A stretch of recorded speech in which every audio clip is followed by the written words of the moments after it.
Hello, everybody, again. We've got to chapter 5 in the book I wrote, Molly Moon's incredible book of hypnotism. My name's Georgia Byng, and here for you to look at today is this funny picture. I love this picture. The artist called Mark Quinn did this one too, and it's just a funny picture of a baby. And because Rocky and Molly were babies together, I thought I'd put that up today for you to look at. I just think it's a very sunny, positive picture. So here we go, chapter 25. A flash of lightning lit up the New York skyline. Molly found herself back in the Bellingham hotel room with Rocky. What? Why? Oh, Rocky, what's happening? Rocky, what are you doing? Why are we back here? Molly felt spooked. She didn't know what was real anymore, and she didn't like the feeling at all. Rocky, she said slowly, I don't understand. Is this real or are the woods in Briarsville real? I mean, we were just in Briarsville, or was that my imagination? New York is real. Briarsville was in your imagination just now. Definitely? Asked Molly. Yes. New York is real, and everything that you've been doing here is real, said Rocky. Are you sure? Said Molly, still unsteady. Yeah, I'm sure, said Rocky. I just hypnotized you, then using my voice and this ball of golden paper. Rocky held up the sweet wrapper. I made you think we were still on the cross-country run. I wanted to make you think that all this, he pointed out of the window at the New York skyline, never happened. Sorry about that. But it felt wet. That rain. Everything felt so real, said Molly. Well, that's the power of hypnotism, said Rocky. But why? Why did you do that? I'm sorry, said Rocky again. But, well, you were saying you wished that you'd never found that hypnotism book, so I wanted to show you how lucky you were that you found it, and I wanted to show you that I can hypnotize too. So you're a hypnotist too? I can't believe it, said Molly, still reeling from the trip Rocky had taken her on, and completely amazed by his talent. So that's what it feels like to be hypnotized. Quite nice. So how did you learn? Rocky smiled. Guess. I don't know. Your new parents are hypnotists? Guessed Molly. Nope. I give up. Okay. Rocky reached into his denim jacket pocket and carefully pulled out 2 tissue paper packets. Do you recognise this? He asked, passing the more lumpy one to Molly. Molly unfolded the tissue and found inside a small, shabby piece of hard, burgundy-coloured leather.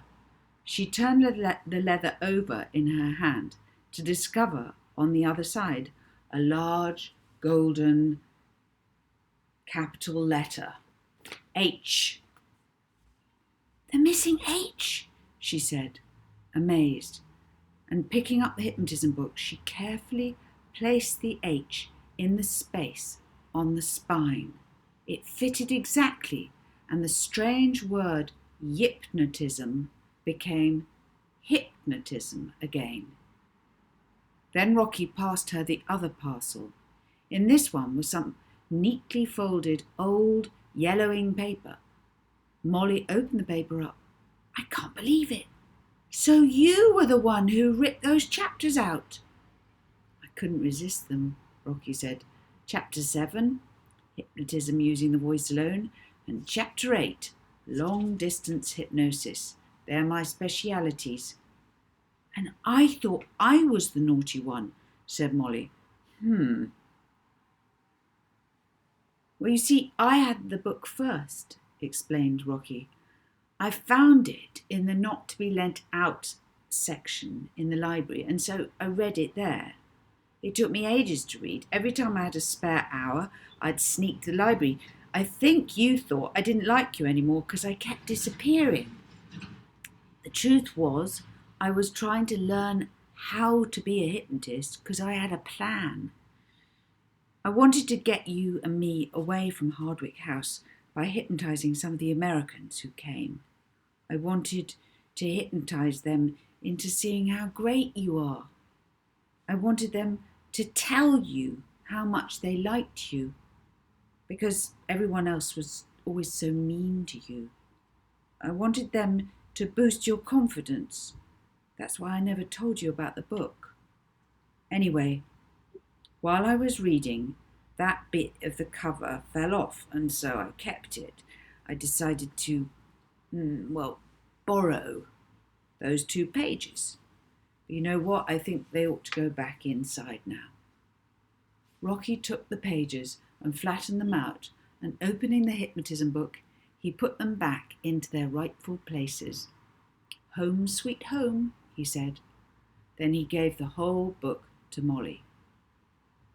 We'll glue the H back on, she said, wrapping it up with the book. Putting the bundle back in the safe, she imagined Rocky practicing Dr. Logan's lessons, just as she had. Did you hypnotise an animal? She asked, very intrigued. Yep, a mouse in the library. Ah, you're kidding. I've never seen a mouse roll over like the one I talked to, chuckled Rocky. Molly laughed. What about people? Who did you hypnotise? Well, people weren't easy, remembered Rocky. I could half hypnotise people, but it never really worked. Do you remember when Edna did your washing up punishment for you? Yes. Well, I managed to hypnotise her to do that, but my powers weren't very strong, and that was all I could get her to do. And do you remember our argument on the cross-country race when I made that blowfish face? Yeah, said Molly, smiling. And you told me that I looked really stupid. Yes, said Molly, laughing as she remembered. Well, explained Rocky, I was trying to hypnotise you into calming down because you were in a really bad mood. Molly grinned at the memory. So when did you get good at it? She asked. Well, something clicked the day the Alabasters came to Hardwick House, at least enough for them to fall under my spell. I was flabbergasted. I couldn't believe it when they actually wanted to take me home, and then they just turned up again on Saturday morning, and they wanted me to come away then and there. And Miss Addison, of course, was really pleased to get rid of me, and I couldn't spend enough time with them to persuade them to take you too. But Rocky, maybe they genuinely liked you, Molly interrupted. Well, maybe, admitted Rocky. Maybe. Anyway, the thing was, Molly, that you were upstairs ill, and I wanted to say goodbye to you and explain that I'd come back and that I'd get you too, and then all the little kids would come too, and, well, I had such a plan. But Miss Addison wouldn't let me see you. She said you were highly contagious and that you were asleep, and I knew I wouldn't be able to hypnotise Miss Addison. And the Alabasters said that since we were travelling I ought not to catch your illness, and it was awful, because I didn't want to make a scene just in case it put them off me. And I knew you'd be really upset, and I wrote you a note, but I expect Addison never gave it to you. Oh, Molly, I'm sorry. Rocky stopped out of breath and took a gulp of cube. That's all right, said Molly. I knew something like that must have happened. Now, though, I'm more practised at hypnotism, said Rocky, smiling craftily. Voice-only hypnosis is my strongest point, and most of the time it works. Said Molly, very impressed, and putting on the voice of a learned expert. I never managed to master voice-only hypnosis myself, since I couldn't find the lessons. My speciality is eyes-only hypnosis with a bit of voice on top. When you saw me on the telly, did you guess I'd found the book? You bet I guessed, said Rocky. Molly sat back down and smiled. It was great to have Rocky back and someone to confide in. Real friends are the best thing, she said. Better than popularity or fame or money. Rocky, I'm so glad you found me. But what are we going to do about Petula? What are we going to do about Notman and the robbery? Well, Rocky nodded slowly. Things are a bit different now, because Notman doesn't know about me. I hope not, said Molly quietly. When do you think he'll ask you to rob the bank? Who knows, said Molly. He's so greedy. Tomorrow?